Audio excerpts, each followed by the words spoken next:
দেখতে দেখতে আমাদের মায়ের রমজানের 26 রোজা শেষ হয়ে গেল। তো আজকে ছিল পবিত্র শবে কদরের নামাজ, যার কারণে আমার বাড়িতে আজকে হুজুর দাওয়াত দেওয়া হয়েছে। তো তার জন্য আমি আজকে এত আয়োজন করেছি। হ্যালো এভরিওয়ান, কেমন আছো তোমরা সবাই? আশা করি সবাই অনেক ভালো আছো। আলহামদুলিল্লাহ, আমিও অনেক ভালো আছি। তো তোমাদের সাথে আজকে আমি এগুলি শেয়ার করব, যা যা আমি আজকে রান্না করলাম। তো আমি আজকে রান্না করব হচ্ছে গরুর মাংস, তারপর নেহারি দিয়ে বুটের ডাল দিয়ে একটা রান্না, তারপর ডিম ভুনা আর মাছের ঝোল রান্না করব। তো প্রথমে আমি নেহারিটাকে সব মশলা দিয়ে ভালো করে ম্যারিনেট করে নেব। তো দেখো এর মধ্যে আমি কি দিয়ে দিলাম।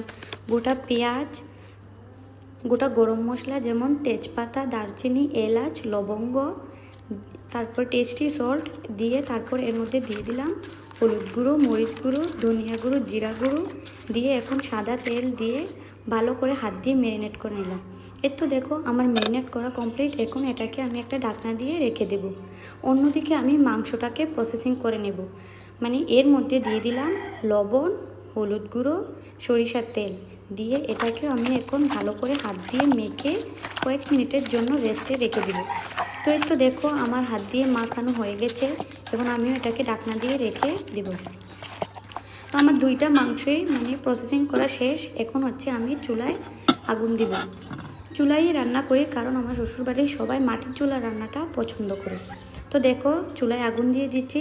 একটার মধ্যে বসিয়ে দিলাম নেহারিটা, আর আরেকদিকে কড়াই বসিয়ে এর মধ্যে সাদা তেল দিয়ে আগে থেকে পেঁয়াজ কুচি করে রেখেছিলাম এগুলি দিয়ে দিলাম। দিয়ে এখন এর মধ্যে দিয়ে দিলাম গোটা গরম মশলা, তারপর দিয়ে দিলাম দুটো আস্ত রসুন। রসুনটা দিলে আমার রসুনটা খেতে ভালো লাগে ভাতের সাথে। তো রসুন দিয়ে ভালো করে নেড়ে চেড়ে এখন এর মধ্যে দিয়ে দিলাম আবার বাটা মশলা, যেমন আদা বাটা, রসুন বাটা। আদা বাটা রসুন বাটা দেওয়া শেষ। এখন দিয়ে দিলাম গরম মশলা, গোটা গুঁড়ো মশলা, গুঁড়ো মশলাটা হলো জিরা গুঁড়ো, ধনিয়া গুঁড়ো, হলুদ গুঁড়ো, মরিচের গুঁড়ো। তো সব মশলা দেওয়া কমপ্লিট। এখন আমি এটাকে ভালো করে নেড়ে নিলাম। একটু নেড়ে নেওয়ার পর দেখো ঢাকনা দিয়ে কয়েক মিনিট রান্না করার পরে দেখো মশলা থেকে কীভাবে তেল ছেড়েছে, তার মানে আমার মশলাটা কষানো হয়েছে। তো এখন এর মধ্যে আমি পরিমাণ মতো পানি দিয়ে আর একটু ভালো করে কষিয়ে নেব। তারপর দেখো আমি এর মধ্যে পানি দিয়ে দিলাম। তো এটাকে পানি দিয়ে আবার নাড়া দিয়ে কয়েকবার এটাকে ঢাকনা দিয়ে দেব।